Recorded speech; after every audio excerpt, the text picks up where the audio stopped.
is Matthew Covey. I'm the executive director of Thomasdot, which is a artist advocacy organization. And this is one of the panels that we've pulled together working with APAP. This is a panel that grew out of concerns about the number of tour cancellations we've been seeing, especially since the touring restarted in the last year. Tour cancellations that relate to some sort of combination of tour finances and, more importantly, mental health issues on the part of artists. It's a conversation that has been happening in a lot of sectors for a long time, but it's certainly coming to a head with in the last year in terms of quantity and just ability to speak about it, which is both disturbing and very exciting that it's moving into being a conversation. We have a really illustrious panel of amazing people who all have a very deep commitment to this topic. I'm going to let people do their own introductions because that's part of Jen's questions. Jen Pelly is our moderator at the far end. Journalist, deep thinker, awesome human. But first I want to say that I want to acknowledge that we are meeting on the unceded ancestral lands of the Lenape people and pay respect to their elders past and present and their stewardship of this land. We are being videoed, so I'm not going to bother because I'm going to be off stage in a second, but when you introduce yourself, if you can introduce, just give a brief description, visual description of yourself, that would be great, just for the record. That's it. Thank you guys for doing this, and have at it, Jen. Thank you all for being here. Thanks you guys for being here too. My name is Jen Pelly, and I'm a contributing editor at Pitchfork and writer for The New Yorker and other publications. And I wrote an article for Pitchfork that was published last month called Confronting Music's Mental Health Crisis, which was really born out of just my many years of watching musicians around me struggling, particularly on the road, and kind of taking note of the unsustainability of the world that I document and chronicle as a journalist. And it felt like kind of impossible to go on with my work as a music journalist without doing something to address this. But the question that I wanted to pose to everyone to start is, maybe could you guys introduce yourselves and also tell us when you first became involved with the touring industry and what some of the major changes to touring have been since then, if you could name something that comes to mind. Hey, how you doing? My name is David Castillo. I'm from St. Vitus Bar in Brooklyn, New York. Really just started getting involved in touring as just a metal hardcore kid going around in a van and playing shows. And that kind of just led into me doing everything that I do and presenting shows for almost 20 years in the city now. So very happy to be here and to talk about this important topic. Hi, I'm Nicole Blonder. I'm co-founder of an organization called Equilibrium. As a holistic health coach, we work to bring workshops, resources, holistic health coaching, group coaching to musicians in the music industry. My background is mostly in record labels. I was VP of marketing at Mute Records for a long time. And my experience in touring really kind of began when I started working with those artists who were going on tour and kind of working on the label side to support them. And it has changed quite a bit since that was your question, right? Like, how has it changed? I think, really briefly, I think that the reality of touring windows and touring lengths in terms of like time between days, I guess I've seen more space grow in one realm for certain artists, like you can have days off between and things like that, and there's been a little bit more awareness of the impact of touring, but on the other hand, like not a lot has changed. Hi, I'm Amy Davidman from TBA Agency. I'm a white woman with long brown hair and a cowl neck sweater. TBA was born in the pandemic. We're a small independent booking agency, so we represent artists and book all their shows and all of their tours. And I guess what has really changed recently, whether in part because of the pandemic or not, there's been a lot more attention and awareness about the mental health issues that musicians are dealing with when it comes to going out on the road and how they're dealing with it and being more vocal about it and asking for help and change. But also, obviously, especially because of the pandemic, the finances just to go out on the road have really changed and made it a lot more difficult to make tour budgets work. So I'm dealing with that every day. Hi, my name is Ryan George. I'm a co-founder of Tour Health Research Initiative, which we did a survey of touring people in 2019, which was peer-reviewed. Second paper is coming out soon. I originally I've been on the road for 20 years, touring with various bands and acts, and started a blog called This Tour Life probably about more than 10 years ago. Wrote an article about mental health just from a more anecdotal perspective in my experience on the road, and kind of pushed me down the path of mental health, what the problems are, but what actual solutions are, and how to kind of create those solutions via actual data. So I think what's changed the most is a lot more tolerance for conversations, a lot more tolerance and openness about mental health, which in my experience when I first started was just not a topic. Most of the mentality was more of a culture of the more you did, the harder you pushed, the more you had some sort of self-value or value to other people. So I think in that aspect, things like this panels like this and stuff like that, to me, were a very far off concept, which it's pretty amazing to be a part of now. So. Hello, everybody. My name is Casa Overall. I'm a musician, drummer, producer, rapper, singer, songwriter, person that makes stuff with noise. My first solo album came out in 2019 called Go Get Ice Cream and Listen to Jazz. And then in 2020, I put out an album called I Think I'm Good.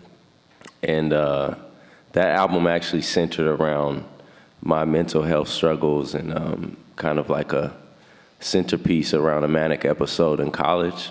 So I've been kind of dealing with this material experientially and poetically for a while. In 2006, I moved to New York to become a jazz drummer. And in 2007, I went on tour with Jerry Allen. So rest in peace, Jerry Allen. She's one of the greatest pianists of our time. So I've been basically touring since then, and I've been all over the world playing music. And I would say it's pretty much the same, except we have social media. So now not only do you have to play a show, but you have to talk about playing a show while you're playing a show. And it makes it very difficult for us to hold it all together. Thank you all for sharing all of these experiences. I guess I'm curious if everyone could talk a little bit about, like, at what point in your career did you start to feel or really notice that the infrastructure of the music industry could be, like, inhospitable to mental health and mental wellness, like, to, like, a more extreme degree than just the world in general? Was there, like, a pivotal moment for you, or anything that stands out in, like, your developing consciousness of health and mental wellness as someone who is either a musician or participates in the industry?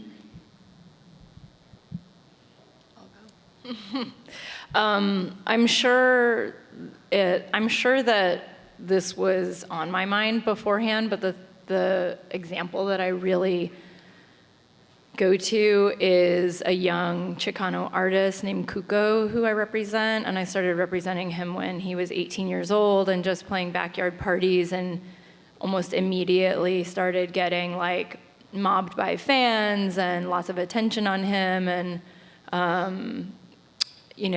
people wanting to see him live, and record labels and their needs for him to do press constantly. And I think we were really, as booking agents, we were really swept up in the excitement of a young musician that was just breaking and, in a very fast and exciting way. And I think that everyone on the team was really just trying to roll with it without really thinking hard about what the toll was going to be.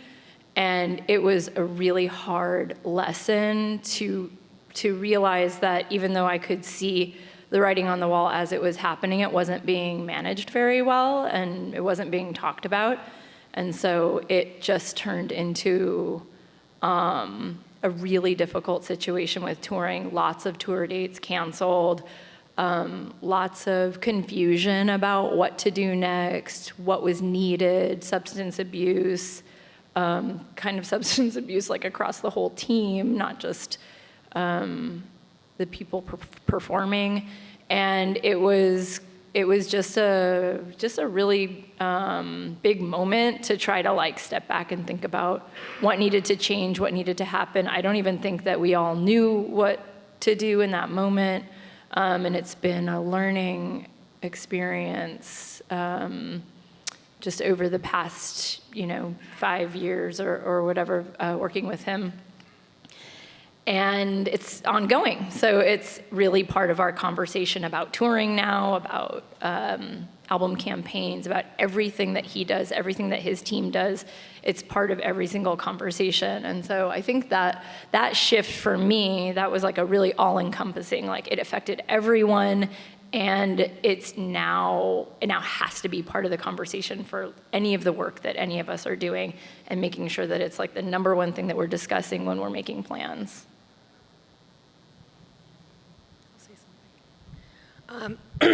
Hi.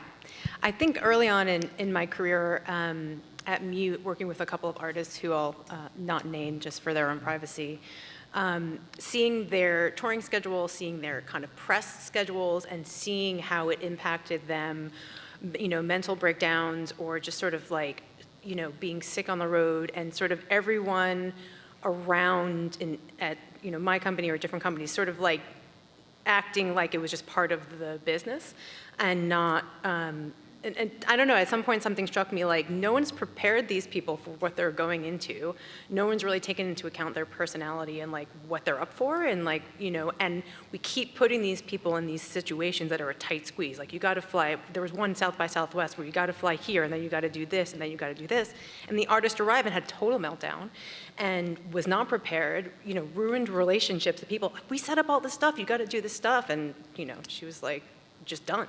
And there was no thought put into like this person as a human being. And I think it kind of started to put the picture together of me, like, why is no one, like, this doesn't seem right to me. Like, why is everyone acting like this is totally normal? And I think that led me on a path in parallel with my own kind of health issues to doing the work that I do. I think one of the major issues is like running a school without a guidance counselor or a nurse or whatever, or you're running an organization with people in place that are not qualified to deal with people's mental health or to deal with people's substance abuses or to deal with people's, the mere fact that when you're out on the road, it's the times in between, it's the days off sometimes, or it's the fact that you're in Germany at 2 a.m. and maybe the crew went out drinking and somehow you got reminded of a bad memory, or back home and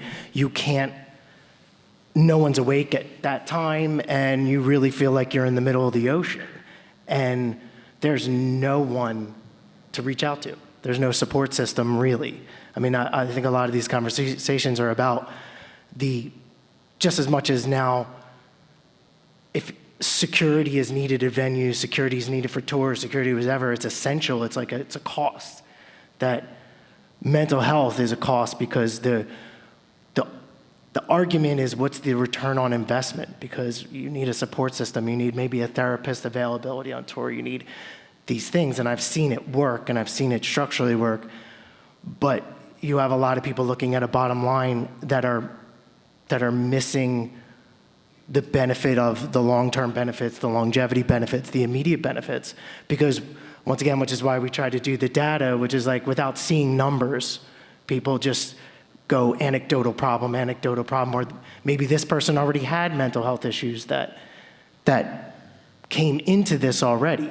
How do you support that? How do you know that already? How do you weed that out? And in that aspect, you're putting people out on the road and you're putting them as an audience to fill holes and gaps and emotions and feelings for other people. But then, you know, the crew supports the artist, all this support, but there really is like, even like as a booking agent or whatever, like if someone's coming to you with their problems or whatever, what qualifications do you have to deal with that? And once again, you know, the cliche of like, put your own mask on, but like, it does matter because it's really all shot out in this, it can just be run like a regular business, but even a regular business has, you know, human resources and has certain aspects because they found that it falls apart if you don't. So a lot of the things is like, a lot of things I hear from a lot of people is like the problems. I mean, if I read the statistics that we found, they were not surprising, but they were heartbreaking because this is what I do and I know I've lost people, you know, stuff, and I know a lot of people have. Yeah. So I think support is like for me, the biggest thing I realized I didn't have. So roundabout to that question is that when I got to a point, I realized I didn't really have any support and that my life at home was falling apart, then I had to try to build that support for myself somehow and became a part of trying to build it for other people, hopefully. I think from, you know, my point of view as a presenter, as someone who owns a venue too, it's like every night there's a new cast of characters, right? We don't go on tour, but all the tours come to us.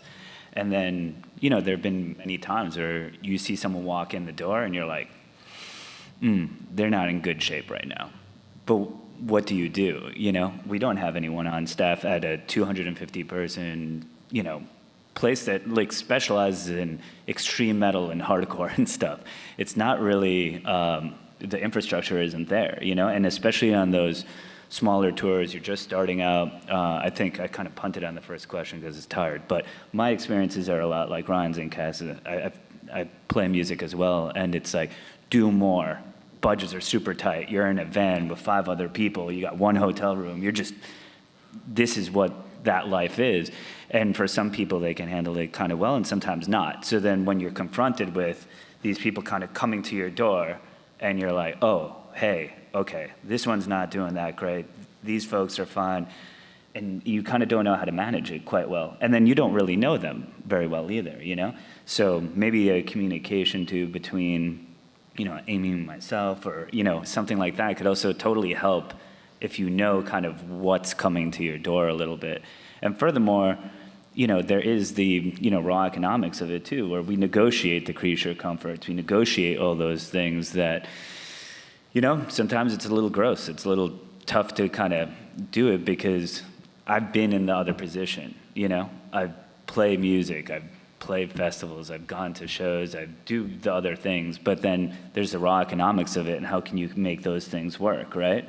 And so that's always kind of the thing. And, you know, I feel like there's more, a lot of the people I work with on the agent side and stuff, there's a lot of empathy for the artists, and we're always trying to do the best thing, but at the level that we're at, between like 250 to like 700 or so, where can you find the resources? How can we build something that, you know, can move us forward a little bit to provide some of the resources that, you know, Ryan's talking about and stuff like that?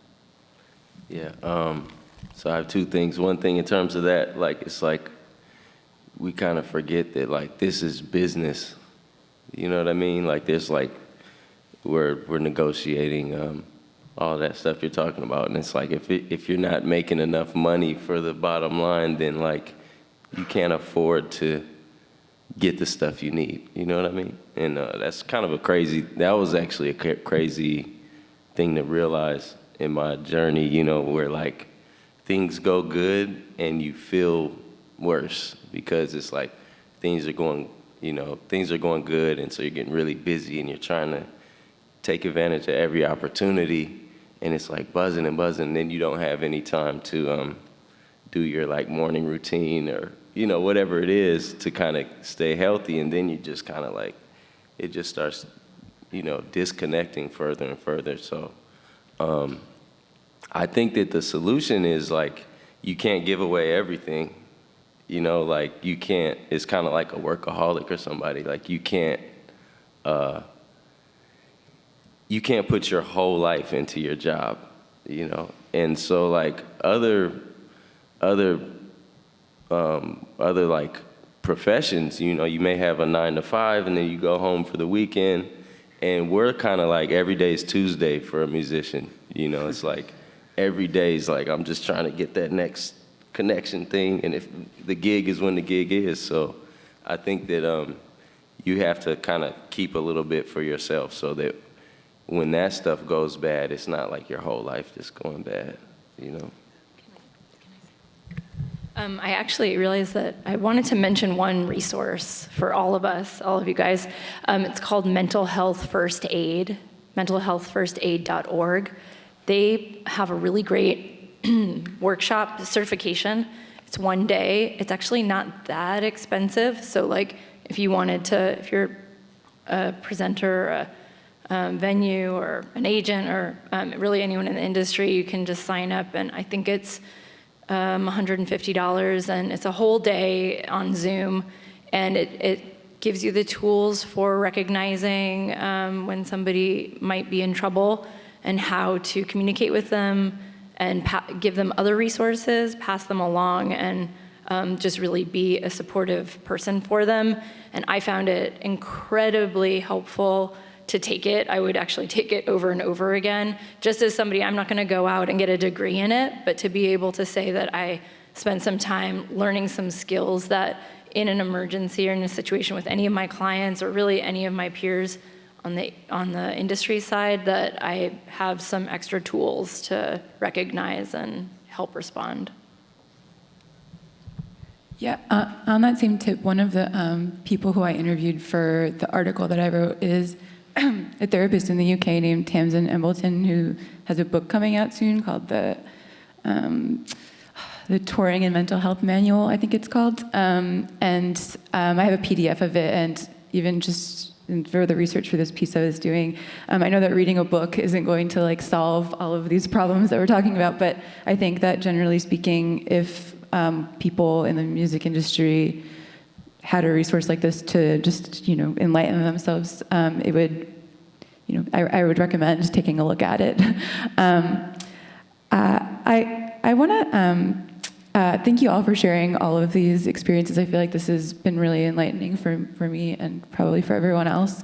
For the piece that I wrote for Pitchfork, I was trying to look at all of this as holistically as possible in terms of like what can be done. And from the dozens of people that I talked to for my article, what started to come together was the need for immediate resources put in front of people, but also a kind of zoomed out perspective, like, you know, look at like, why are the statistics so bad? Like, why is it that there are such extreme rates of depression, anxiety, suicide among touring people, touring professionals?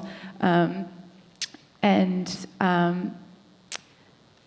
I spoke to people like Zach Bohr from Bohr Newman, and a woman named Hillary Gleason, who started an organization called Backline, which connects music industry touring professionals with mental health resources. And I spoke to a therapist named Cyrita Butler, who is the in-house therapist for a label called Love Renaissance in Atlanta. And just these people who are trying to provide more immediate resources. And I also spoke to people who are doing, looking at this from a more zoomed out perspective in terms of asking questions like, how does the streaming economy impact the touring landscape? How does it create new pressures for touring? I interviewed artists from other countries where, artists. I interviewed an artist named Jenny Haval who lives in Norway, where there are more government subsidies for the arts. You can get a percentage of your touring expenses covered, which reduces the stress that is brought upon you when you're on the road.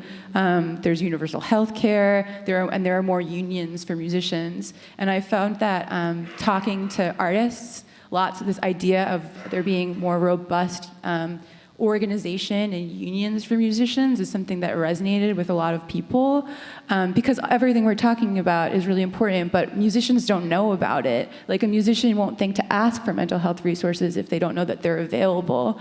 So I've been really inspired by this organization called UMA, the Union of Musicians and Allied Workers, that started during the pandemic, I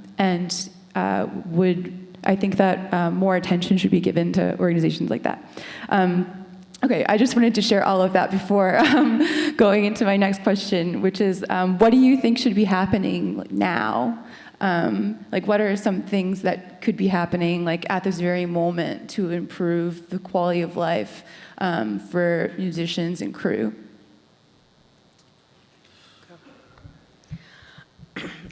I like what you said. I think there's a lot of layers into why, and there's a lot of things that have changed into why.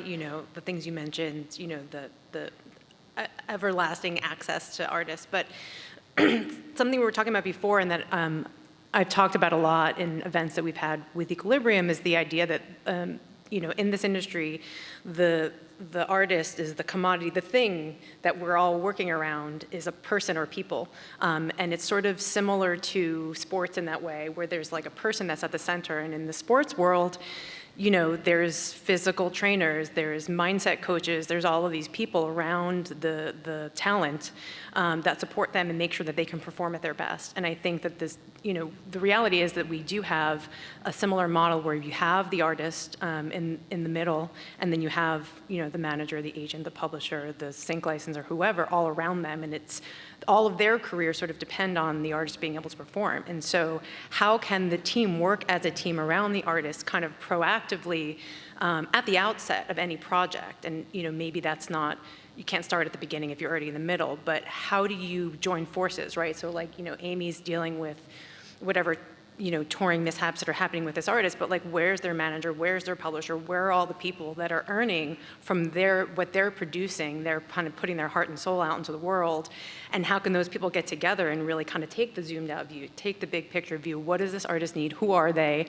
What do they have? What can we offer them? Because I think, to your point, the bottom line is not, if this artist fails to tour, to record, to whatever, nobody earns. And so it has to be part of the business model, I think, going forward in a systemic way. And I think a lot of people at the top just don't see it. They're well, we've gotten along this far and everything's fine. In a really cynical person in that space and be well, whatever, most people are fine. So, there's always someone lining up to take their space, because that's the kind of industry this is. Everyone wants to be part of it. And the powers that be, managers, agents, whatever, sort of have the upper hand over new artists who want to get in and want to have their services. But it's just, without taking care in a collective way and joining resources, it's, the problems kind of persist. And so, I think that is something that can be done, right? We all get on conference calls with all these people and talk about our marketing plan or our touring plan or whatever, this should be part of it. And so I think that as a way of working, as a business model, as a way of going forward to support artists, is something that can be created. And it's not something that's going to be, no one's going to tell you how to do it, within your own circle. You have to kind of foster it. But I think that, along with very tangible resources on the ground, access to mental health care or different tools, those kind of things together can help mitigate issues. And you can't eradicate mental health issues because it's part of life, but you can mitigate it and you can catch things in advance before they turn into an epic disaster. I have a lot more to say on this, but I'll pass the mic for now.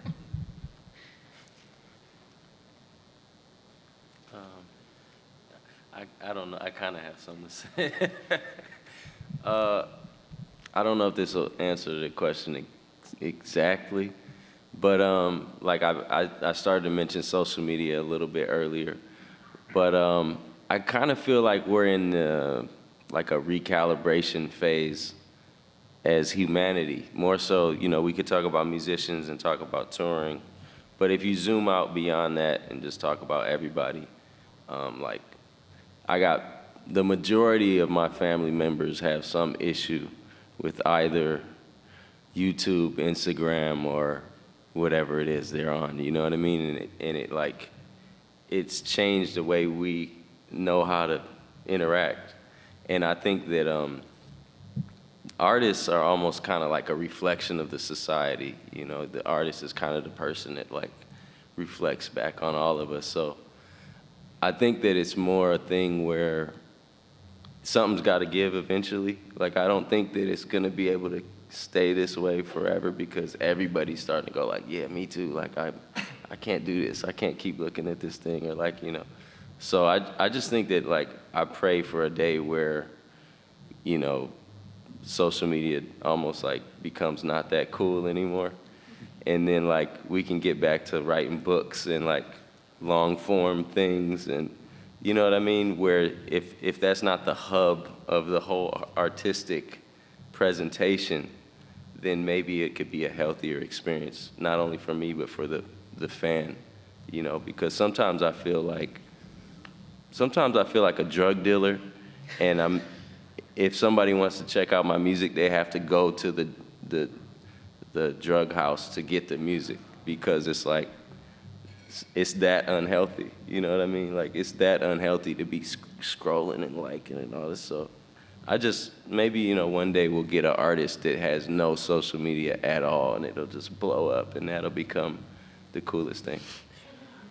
I kind of, I think that there's also, I mean, kind of off of your point in a way, just what we value, I think, is sort of important. Valuing music, valuing performance in real life. Like, I can go and I can buy a video game on my PS5 for like $80, right?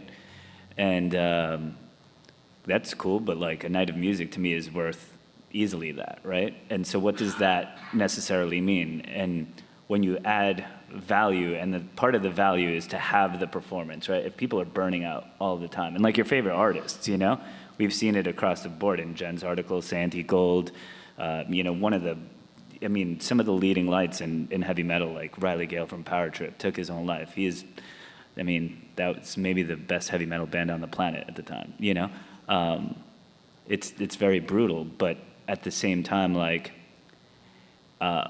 fans, people, we have to understand that, like, you just don't get that. That doesn't grow on trees. There's a huge value to that particular artist, that particular experience that's brought in there. I feel like sports, movies, video games, other things have, other industries have a better way of kind of like building in value for that experience, and that's really like important. Well, you know, I wouldn't mind doing a show that wasn't less than $25 ever, and giving X more amount of money to artists in order to do that. But we have to also train kind of the consumer to say, hey, this is, if you want this, and this is what it is, it's not just like some easy thing, like, hey, we popped up in your town, right? For the, you know, for the public, it's like, that's what they see. They're so used to Spotify, on-demand culture. We spoke about that a little bit before, even the panel. But maybe also training that a little bit, you know? I think that that's sort of important. What does a great night of music really cost in a holistic way of what cost means? The kind of like Nicole's, you know, point of like, what does it mean overall? We need the mental health resource. We need all these things to get these folks to do their magic, and that's important. So I think that can be like a major component where I know a lot of us in here are thinking, this is great, but like, how do we pay for it? Yeah. And then that's the elephant in the room a little bit. But I think that there could be something there where it's like, this needs to be valued in this like high way. I work in a lot of fringe music that is not, you know, it's extreme metal, other things, hardcore, punk. It's never kind of been viewed that way. And in a way, the barrier to entry always is just kind of like, screw it, we're going on the road and we're just going to kick the door in, and there's, making it a career is almost like laughable in certain ways, because it is so kind of obtuse in certain ways. But why does it have to be that way? And I think as you zoom out more and more to all of music, like, why not? And if you want to create sustainability and put back into the resource, which is the artist all the time, to have careers, long careers, that should be, I think, the thinking a little bit more. I wanted to just feed off the social media piece, and I'm with you, and I think that, that would be amazing if that happened. But I also want to be realistic, and I think that actually this topic came up in another meeting I was in at APAP just 2 days ago, which is the expectation of touring and the expectation of artists. And so many offers come in now that have an outline of what the artist is expected to do on social media as part of the offer that you're signing off on to book this show. This artist has to do X, Y, and Z, or this many interviews or whatever, right? So they're on the offers now. And that's a real change in the business, in the way that things are promoted and marketed. And I think that it's really important for all of us to understand that the world is changing, the fan base is changing, what their expectations are in terms of what they're seeing and what they're getting from artists, and how you market those shows. And a lot of that responsibility is going back onto the artist because of social media, because that becomes the platform for marketing. And one thing that I think is really important, I was with a group of a bunch of agents and managers who were complaining about that expectation from promoters and presenters. And I thought, look, this is a conversation that is just really rooted in an old way of thinking. This is the new reality. You can be upset about it and you can be frustrated about it, but this is the new reality. So we have to shift the way we're thinking about things and the expectations that we are putting forward for artists, and say, how can we do this in a healthier way for everybody so that the show is promoted, everybody gets what they're looking for, and the artist isn't taken to the limit. And a lot of times for shows, when a show might be struggling, the marketing, the materials that the materials that the promoter needs from the artist isn't really asked for super far in advance. And so the artist is on the road, record this shout out video, post this thing, post that thing, get this video, do that thing. And I think that as an agent, I am seeing a shift in my own responsibility to say, when the tour is booked, let's talk about what the expectations are and what you need to do beyond just showing up and performing. If a lot of people are going to be asking for shout-out videos, how about let's sit down when you're at home 3 months before the tour happens, and can you put aside 30 minutes and do this when you're in a really good headspace? Just get them done. Don't ask for it when they're already out on the road. I think that there's a way to shift how we're putting artists out on the road and the expectations. And I don't know who's in the room, but if you're a promoter, have your marketing team, why not write up a one sheet? These are all the things that would be really helpful for us, but get it to the agent 3 months in advance when the tour is being announced and going on sale. And as an agent, change the way you're talking to a manager about what they need to communicate to the artist. These are the things that are gonna be asked of you, and what are your limitations? What can you do? What do you feel comfortable doing? And find a way. We're all in this together. We're trying to have successful shows and keep artists healthy. So I think there is, kind of just having a reality check about what those expectations are, and then communicating with everybody so that hopefully there's a way that we can do things differently when artists are out on tour and they're being expected to not only perform, but then promote their own shows and, share their whole lives with the world.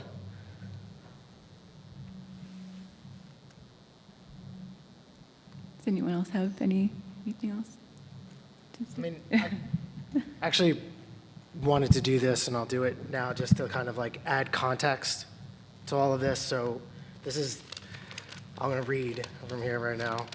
But the survey that we did, this is 2019. This is pre-pandemic, of mental health issues among international touring professionals in the music industry, which was published in the Journal of Psychiatric Research. So it was peer-reviewed. It was 230-some questions, self-reported. 34% of touring people reported suffering from clinical levels of depression 5 times higher than the regular population. Just that statistic alone is context for this conversation. 27% of touring professionals reported suffering clinical levels of anxiety. This might include generalized anxiety, panic attacks, and phobias. Only 8% of touring professionals reported attending weekly therapy, while 73% attended no therapy sessions at all. 74% of touring professionals felt that touring had strained their relationship with friends, family, and significant other. 83% of touring professionals reported feeling overworked and some degree of burnout. And then 26% of touring professionals reported serious suicide ideation, either previously suicide attempts or considered suicide attempts in the past year, with formulating a plan for how to do it. 6.5 times higher than the regular population. So that's the context of, and the consequence of not doing something. We're talking about how difficult it is now, but this is the baseline. This isn't even now. We're already started to do stuff with companies and different things now, and some improvements have been made in the idea that companies and tours are taking it more seriously. So in that aspect, we've seen the how support helps. Like even when we did the Newport Jazz Festivals, we had just a tent in the back. It wasn't like brochures. It was a clinical therapist, my partners, and Zach were, and just the whole festival has now become a part of the festival because there wasn't even that much to do. It was just the fact that it was there. Just the fact that there was knowledge that not only did the festival provide that, but that it was just there. A lot of people didn't even use it. A lot of people used it to complain about their jobs because it was basically a neutral party instead of bitching to other people that they work with or anyone who has power over them. So I think that's also a problem in the dynamic is who has power or people trying to appease people who need a little bit more like real talk to them and a reality. And I mean, even being on tour when an artist is disconnected from his own crew because that's what the management is doing, but yet when you go to management and say, hey, we need more quality of life or mental health or whatever, if the artist knew it, they'd probably say yes. But that manager doesn't go always bring those ideas. So what we also found in the survey was one of the biggest problems, interpersonal relationships, work dynamics, and communication, which was one of the highest complaints as well. Which, to that thing is, then organizations who have at least have an ability to organize have pre-things where they learn, or their managers or their production managers or whatever, learn communication skills, learn interventions, like you said, like I know about the first aid thing.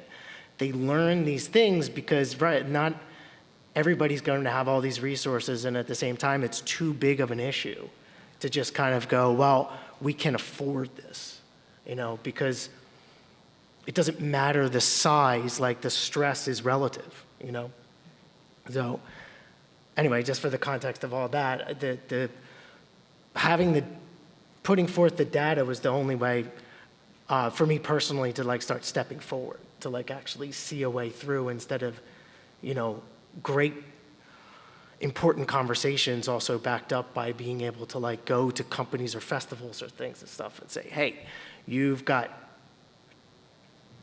serious problems with burnout, depression, anxiety, and it's costing you. And human life, human reality. So I really appreciate you sharing all the statistics. I feel like it really, at least for me when I was working on my piece, having access to those statistics and that study really was put everything into like stark relief and was just really helpful in seeing a clear, full picture of how severe the crisis is. To the contrast of that, whatever it showed us as being a peer-reviewable study, there's 9,000 points of data. There was 2,800 people or more. We shut it down because of the pandemic, because we didn't want the answers to be affected by it. So it's actually the only pre-pandemic sample. But the other side of it is it also showed us what was working. So for all the people who weren't reporting, all the other opposite of those percentages, what they were doing. And some of that stuff was simple mindfulness practices, which is even the second paper that's coming out is about like the interventions that understanding what mindfulness is, actually having a like an entry level ability to get into, and not someone talking about 30 minutes of meditation, which is a whole nother level of things. But the statistics, like all of that, we're back analyzing, all of it, going, well, if this chunk was this way, why were these people okay in the similar circumstances? And there's answers, and there are solutions for sure. Mm-hmm. It's not hopeless. That's all I wanted to put on the back of that. Mm-hmm. I guess I just want to add to all of that every artist that I spoke to for the piece that I wrote added that they felt that the decimation of the economy of music because of how streaming works was a big factor in what makes people feel like they have to be putting themselves out on the line, touring constantly. And I think that is also an important part of the conversation in terms of like, how do we create a music industry where these statistics are not what they are? I think that it's important to also address the streaming part of the conversation. And I also wanted to mention another person who I interviewed for my story is the founder of a label in Canada called the Royal Mountain, which has a mental health initiative where they offer $1,500 to every artist on their label per album cycle to be used for wellness and mental health. They can use it for therapy sessions, which doesn't, the founder of the label said to me, he was like, this is a drop in the bucket in terms of what the systemic issues are, but he has had people on the label come up to him and say, like, this helped me save my life. And I feel like it's really, I do feel, as being someone who is in the music industry and sees how money works, like I do feel that there are lots of labels that can afford to pay $1,500 to each artist. That's not a lot of money. I go to shows where someone at a record label or a promoter will put a credit card down and spend $1,500 on alcohol in one night for people. So like the money, I just find it hard to believe that money isn't there. And I feel like that's important too. Just did a tour with 50-some people, and they had COVID testing every single day at $20 per person every single day for 6 months, and a COVID compliance officer, and a whole budget opened up for that necessity. Gladly, I'm happy that it did. It probably sucked. They probably didn't want to, but they had to. Mm-hmm. This doesn't really address the streaming issue, but I do have to say that one way to support artists on tour is to give them really good and fair merch deals. Yeah. Because they're selling their product the way that you can listen to their music, not on a streaming platform. And oftentimes it's really the only way that an artist is making any money out on a tour. And I do feel for venues who also use their percentage. Maybe you can speak to this. I've never taken a merch percentage in my life. Cool. For the record, not once. 100% to the artist. I mean, I want venues to survive. Obviously, they're part of the ecosystem. But I do think that's. I spend too much time arguing about merch splits, and I think that it's like. I know that that's not about mental health, but it is about the economics of touring, and it can make a huge difference. I just want to say one thing. We sort of did a very informal survey of some of the artists that we've worked with in various capacities, and one of the themes was going on tour, having a place that they can have some quiet before and after the show, having access to a hot meal or like quality food. I mean, nutrition is so important and so linked to mental health in so many ways, and this is coming out more and more.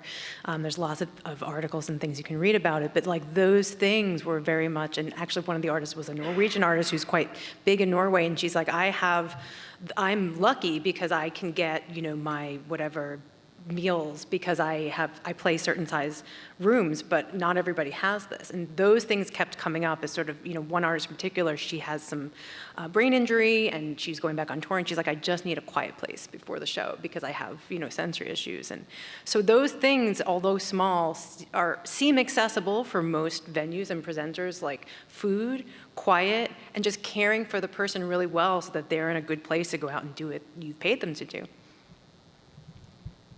Yeah, I think that's a really important point and something that came up a lot in the piece that I wrote. I think we're out of time, so thank you all for being here, and thank you all so much for sharing all these insights. I learned a lot and really appreciate it.